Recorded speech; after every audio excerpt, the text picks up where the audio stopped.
இப்போலாம் வந்து பார்த்தீங்கன்னா, யாருமே வந்து நாய்க்கு சிஸ்டத்த வந்து விரும்பல. இவங்க எத காரணம் காட்டி அந்த சிஸ்டத்த வச்சிருக்காங்கன்னு பார்த்தீங்கன்னா, வருமானம், வாழ்வாதாரத்த வந்து முடக்குறாங்க.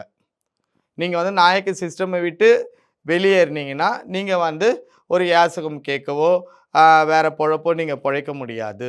நாங்க உங்கள பொழைக்க விடமாட்டோன்னும்போது, எல்லாருமே மந்த்ராவா ஆயிட முடியாது. நீ என்ன பண்ற? பண்ணு பார்க்கலான்னு எல்லாருமே போட்டி போட முடியாது. அப்போ பயம் இருக்கிறவங்க என்ன பண்ணுவாங்க? ஐயோ! இவங்கள பகச்சுக்கின்னு ஏன் நம்ம வரணும்?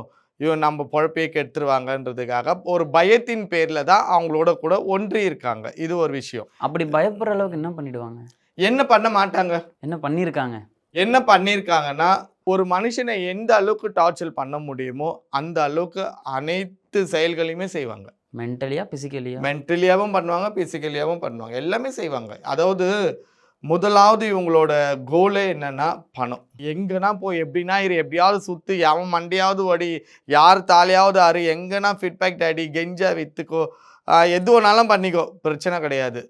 ஆனா நீ பண்ணக்கூடிய ஒவ்வொரு செயலுக்குமே ஒவ்வொரு அமௌண்ட் இருக்கும். புரியுதுங்களா? இப்போ ஒருத்தன் மண்டையை உடைக்கிறேன், எனக்கு இதுதான் எனக்கு பிடிக்கும், என்னை இப்படி பார்த்துட்டாலும் அவன் மண்டையை நான் உடைச்சிருவேன் அப்படின்னால், மண்டையை வச்சுட்டு அவன் ஸ்டேஷனில் போய் கம்ப்ளைண்ட் கொடுத்தா நான் உன்னை வெளியிட்டு வரணும், நான் தான் வரணும். அப்போ வந்து எனக்கு இவ்வளோ கொடு, நான் காப்பாற்றிக்கிறேன். அப்போ அடுத்த கட்டம் அந்த திருநங்கைக்கு என்ன தோணும்?